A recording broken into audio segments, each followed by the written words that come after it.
সারাদিন লোডশেডিং, ফলে জল সংকটে আমাদের সম্পূর্ণ এলাকা। রাস্তার কলে দেখলে টিপ টিপ করে জল পড়ছে, তো পাইপটা বেঁধে দিয়েছিলাম। পিকু এখানে বসে বসে জলগুলো ভরছে, আমি বাথরুমে তুলে এনে রাখছি। এরই মাঝে জমে গেছিল অনেক বাসনপত্র, সেগুলোকে মাজলাম, কতগুলো জামা কাপড় কাচলাম। তারপর বাথরুমের এই কলটাতে ডাইরেক্ট জল আসে যেহেতু, এখানে দেখলাম পিকু এসে আবার জলটা ভরছে। আমি আবার জামা কাপড় চেঞ্জ করে সন্ধে দিতে গেলাম। বহুকাল এরকম জল সংকটে ভুগি না।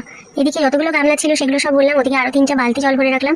জামা কাপড়গুলো কেচেই ফেললাম, যদি কাল সকালে আবার জল না আসে। ওদিকে ট্যাঙ্কির জল খরচ করতেও ভয় লাগছে। এদিকে রান্নার জলও আমার পিকু এতগুলো সব তুলে গুছিয়ে দিয়েছে। মাকে এত হুটোপাটিতে কাজকর্ম করতে দেখে ও নিজের কাজ নিজে করে ফেলছে, জামা কাপড় চেঞ্জ করে নিজের জামা কাপড় আবার ধুতে বসেছে। মাত্র 8 ঘন্টা সময় জল পেয়েছি, দুজনে মিলে সব কাজ সামলালাম। মাটি করে সমস্ত কাজকর্ম সেরে এসেছি, তো খুব গরম লাগছে, ঘরে চুপ করে বসেছি। আর পিকুকে বলছি আমি একটু পরে রান্নাঘরে গিয়ে একটা গ্লুকন্ডি খাবো, তারপরে তো সব কথা শুনছি। বেশি গ্লুকন্ডি কথা শুনছি। Thank you so much.